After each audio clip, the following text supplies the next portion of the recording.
Hey everyone, welcome back to the Healing Room. I'm Keyanna Hunt, and thank you for spending a little time with me today.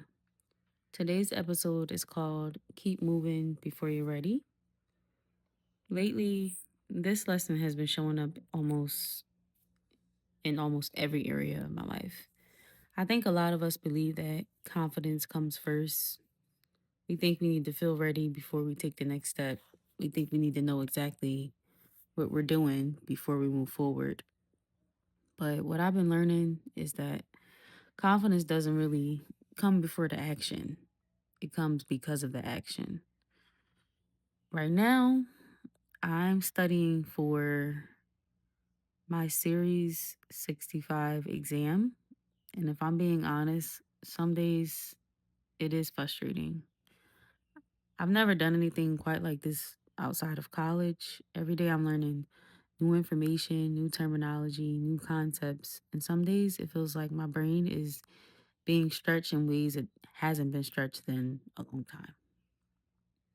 There are definitely moments when I take a practice exam and don't get the score I wanted. There are moments when I look at a question and honestly, I have no idea the answer. And in those moments, I just have to remind myself that struggling doesn't mean I'm failing, it means I'm learning.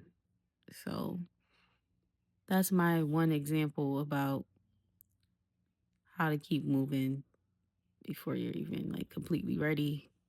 But sometimes I expect myself to be an expert before I even give myself a chance to be a beginner at things. And the only reason I know more today than I knew a month ago is because I kept showing up. Not because I was completely ready for it, not because I felt 100% confident, but because I just kept going. The same thing is true of my sobriety journey and personal growth journey. Today, I'm 167 days sober from drinking alcohol. And while I'm really proud of that, sobriety isn't something where you just wake up one day and everything becomes easy. It's definitely a challenge. For me, it's a challenge because I was so used to using alcohol at the center of a lot of things, like certain things that I would do socially. I would use it to feel more comfortable or to feel more confident. But I realized sobriety's not easy because without the alcohol, I still have to navigate life. I still have to have stressful days. I still have to have emotions. And I still have to have the moments where I feel really uncomfortable. One thing I've learned is that the words I say to myself matter. So I have to speak positivity into my life. I try not to use negative words at all. I think I talk about what's going to become before it becomes. Tell myself I don't drink. I don't tell people, I don't say, "Oh, I used to be an alcoholic," or I don't use those type of terms because I think words have power. So, I found myself putting pressure on who I was supposed to be or how I was supposed to identify that way, but what's helped me is just keeping it simple. I know I don't have to be perfect. I know I don't have to have all the answers and I don't have to make sobriety my entire identity. So what I tell myself is I just don't drink and that's okay. That's okay. That mindset gives me a little freedom and less pressure because when I was doing it in a different way, telling myself every day, oh, I'm an alcoholic, like that kind of stuff, I don't identify with that. I just don't drink as a person and that's fine. It reminds me that I don't have to carry the weight of perfection because sometimes when you put it in your mind and you say, "Oh, I'm an alcoholic and I don't drink." It's like, why would you still call yourself that? Or why would you call yourself that? Maybe that was a phase in your life where you felt like you were an alcoholic, but you don't have to do that because I just know that every day I just have to make the right choice. Like I just have to make the right choice when it comes to that because I think about the times when I was drinking a lot of alcohol and I was drinking heavy and I didn't like the person I was because it wasn't the real me. you know? So I don't tell myself all the negative titles. I don't put titles on myself because I think that that's not good. And that's just my opinion though. Like, however you want to do your personal growth sobriety journey, that's fine. However, I just don't put titles on it. So there's that. And the next part of my life that, I just have to keep it moving is music. So if you've been following my journey, you know my music is one of my biggest passions in my life. But if I'm honest, there were times when I put so much pressure on it.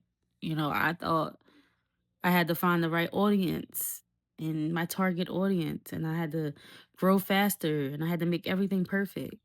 Pressure to say the right thing, post the right content, release the perfect song.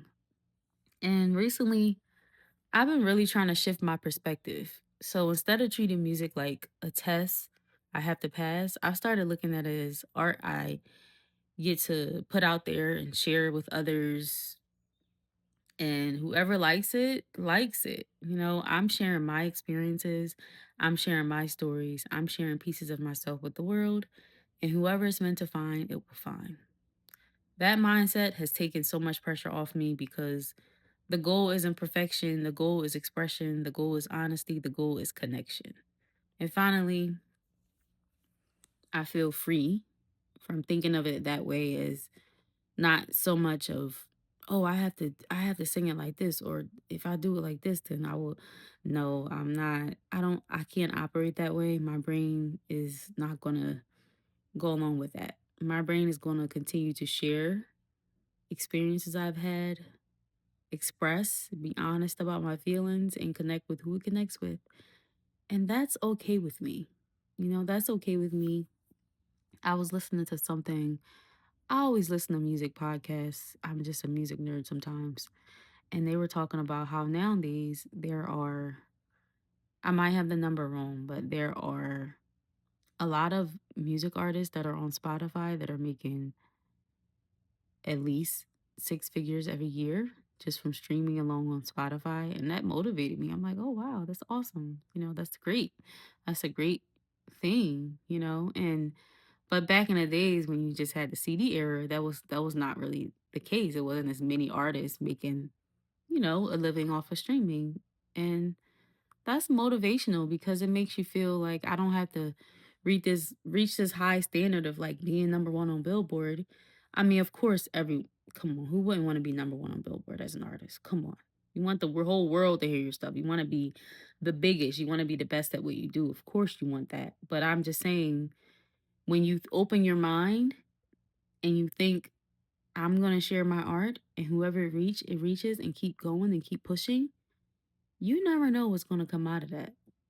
And you might, just being yourself, you might already have an audience, and it might just be this group of people that will follow you because you're just being you and doing what you do. So I just look at it as I'm sharing my story, I'm living my life, and I'm just documenting it as I go along and making songs about it as I go along. I think that's pretty awesome, and I feel great about that, and I love doing that. It's like the best. Like, it's such a great feeling when you have an idea and then you record it, and then that recording can last forever. That's amazing to me. So just that part alone, being able to do that, helps me not put so much pressure on myself because I'm an artist and I'm creating something. So that's the part.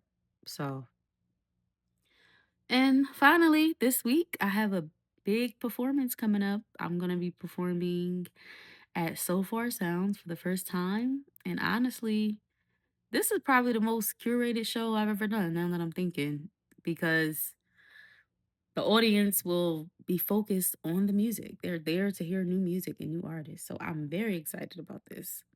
And I thought about the songs, I thought about the transitions between songs, I thought about what I'm wearing. I've been practicing consistently, I've been preparing. But even with all that preparation, I keep finding myself wanting to put pressure on the outcome. Like, I want everything to go perfectly. I want every note to be right. I want everyone to enjoy it. And every time I catch myself doing that, I have to remind myself of something important. I love doing this. This is natural for me. I've been singing for most of my life. Music isn't something I'm forcing myself to do. It's something that brings me joy. And when I focus on that, the pressure starts to disappear because then it becomes less about proving something and more about sharing something. Maybe that's the lesson in all of this. Whether it's studying, sobriety, music, whether it's your career, whether it's something completely different, you don't have to be perfect. You don't have to know everything. You don't have to feel completely ready. You just have to keep moving. You have to trust that growth is happening even when it feels messy. You have to trust that confidence is built through action. And you have to give yourself permission to be a work in progress because every version of you that you're proud of someday starts with the version that trying today. Like the version that you that's trying today is the version that you're gonna be proud of someday. And I don't know if that makes sense, but I was thinking about that a lot. But yeah, just make sure you give yourself permission to be a work in progress because once I gave myself that permission, I have so much freedom in every area of my life. If this episode resonated with you, share it with someone who needs the reminder of this. And remember, healing isn't about becoming perfect, it's about continuing to move forward one step at a time. I'll see you next week. Thank you so much for listening, y'all.